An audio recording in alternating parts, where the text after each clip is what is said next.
Microbes are ubiquitous. You can find them anywhere, even in the places considered clean. From your study table, on the bed you sleep in, the air we breathe, the screens where you view this video, and yes, even in the food we eat. Certain microorganisms on food can make us sick. Usually, when food is not prepared properly or exposed for long periods, microbes could grow. On the good side, our senses can determine this growth. We can see the formation and decoloration through our eyes, change in smell and taste, and the like that indicates spoilage. By conducting an experiment, we can characterize the growth of these microorganisms. This growth can be observed through time. Molds are microscopic fungi that grows in places with a lot of moisture. Since bread is a moist food, it is vulnerable to mold growth. In the experiment, the growth of molds in bread are observed with different exposures to the environment.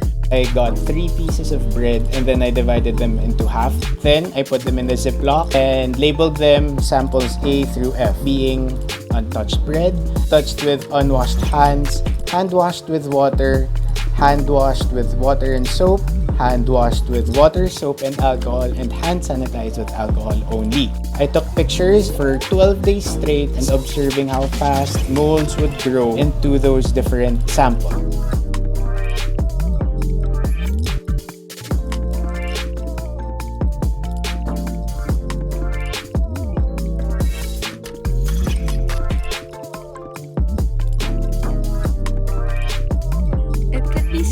That mold grew in the samples A, B, and C, with sample B having the most. Sample B was the one touched with unwashed hands, sample C being touched with hand washed with water only, while sample A was the one left untouched.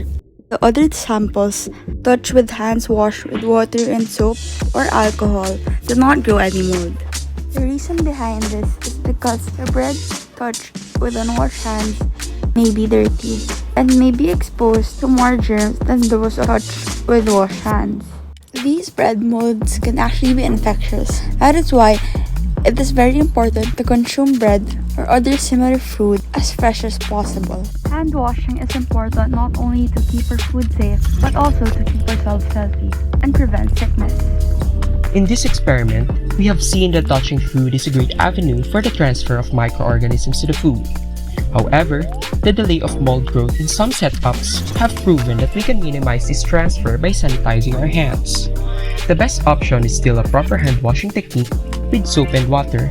In some cases where this is not available, we can sanitize using alcohol instead.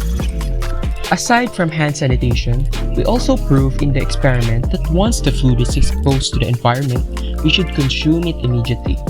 Touched or untouched, microorganisms will still grow, so while there's still time, eat your food now!